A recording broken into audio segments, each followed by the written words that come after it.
Capitalism requires depression. The reason most you fuckers are sad is because you live in a world designed to make you sad. I don't believe it's a coincidence that certain things in the Western world happen. And I also don't believe it's a coincidence that depression is rife in the richest countries, because depression is a key element to the capitalistic system. It's a cog in the machine that keeps us doing fucking shit we don't want to do, aiming to get happy through money, which isn't going to happen. This is the reality. You go to a poor country, no one's depressed. If they have food and their family members are alive, they're all laughing and dancing. Africans ain't even got roofs on their houses. Every time you fucking look at a documentary, they non-stop dancing around. I ain't dancing around like that ever. I'm never that happy. What the fuck are you happy about?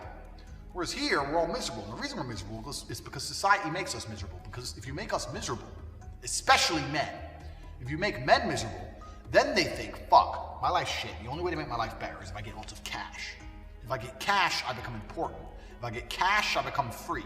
Men don't want to be constrained. We're all full-grown men. You don't want a boss telling you get here at 9 a.m. and you're allowed 1 week holiday a year. You better finish that file by 5 o'clock. No fucking man wants that shit. So you're sitting there pissed off thinking, I need money to escape. And because you're constantly obsessed with money and how to escape, you find a way to make money. And guess what that does? It makes the whole country richer. Depression is a key element to the capitalistic system. Because if you weren't depressed, why else would people be working jobs they hate for more hours than they see their families, praying to afford a Ferrari one day, knowing there's less than 1% chance they're ever going to get it? Because they have no other alternative, because they're desperate. So how do they make us depressed? Well, it's very simple. I look at pop culture and I see nothing but a well-orchestrated and oiled machine designed to piss off anyone with a brain. Now, if you're low IQ, you can go to a concert and jump up and down and enjoy it. So it's like a dual purpose. The entertainment industry and the culture is designed to distract and entertain the low IQ from important issues. Why would you care about Brexit if Rihanna's playing a concert? Who cares? Oh, I went to a concert and I did pills, I jump up and down. It's like in the olden days, in the Roman days. Whenever an emperor was losing wars, he'd start doing circuses all the time. Because the real issue is Rome is losing wars. But if there's always a circus in the Colosseum, the people are happy enough.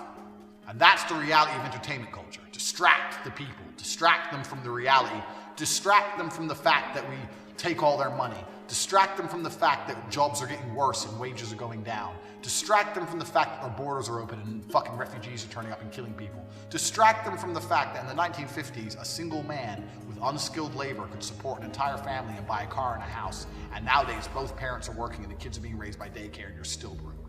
Distract them, and we do that with entertainment. So that's what entertainment does for the low IQ.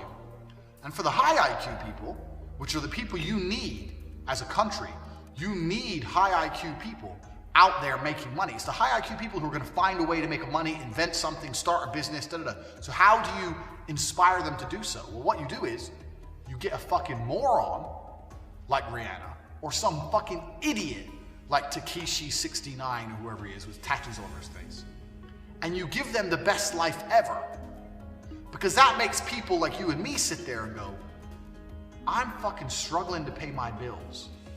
And this bitch walks into a studio after getting off a private plane and says, work, work, work, work, work, because the CVC work, work, work, work. And she gets millions of dollars. That's not fair. How the fuck did that happen? And it pisses you off. And then you look at your bank balance and you're sitting on a couple grand or whatever, and you're like, what the fuck? My life's fucked. Now I'm depressed. Now I'm pissed off. I need to find a way to get some fucking money. And then some of you will go start a business and some of you will be successful. Some of you will attempt to start a business and some of you will fail. But the reason that everyone in the fucking Western world is depressed is because the culture makes us depressed, because it's what keeps everything turning. You go to a poor country like Thailand and you say, hey, fair day's work for a fair day's pay. Do you want to do it? They'll sit there and go, nah, sit on the beach. I've got food already, so fuck it. I'll just sit on the beach. They don't want to work. Why? They don't care about money. They're not interested. And that's why Thailand is not a rich country. The richer the country, the more depressed and unhappy people are. And it's absolutely not a coincidence. You need to be smart enough to understand this. And what I did for a long time ago is I do not digest pulp culture. I do not watch TV. I do not watch Instagram stories. I do not have Snapchat. I try my best to not know who any of these people are. I never fucking watch an entertainment channel. I don't know what cars they have and the money they have, because it will piss me off. If I sit there and see some fucking bimbo bitch, millionaire, after all this shit I went through to be a world champion kickboxer, and I made maybe a total of $1 million in a fucking year. And the fact, I'll give you an example. 3 days ago was the first time in my life I felt a bout of depression. And it lasted about 10 minutes before I fixed my brain. And what happened was, it was 2:30 in the morning. My brother and my business partner Nick said, let's get some G&Ts and bang some threes. You're not allowed to say no to that. So we jump in the car, and there's a hotel here, a big hotel, and there's a strip club at the bottom of it. Underneath. I hadn't been there in about 2 years, and they insisted on going there. So we went there. The girls were ugly. Tristan and Nick started slamming gin and tonics. I wasn't in the mood, so I was just sitting on my phone, scrolling up and down. And I accidentally saw that the #1 YouTube channel in the world today, the person who makes the most money on YouTube last year, is a 7-year-old kid who plays with toys, and he made $22 million in a year. And I sat there and thought, I've got 3,500 subs. So I'm a fucking YouTube loser. But even then, as a kickboxer, I was a world champion. I dedicated my life. I broke bones. I went through fucking hell to get what I got. This 7-year-old kid, I watched some of his videos, literally just opens toys and plays with toys.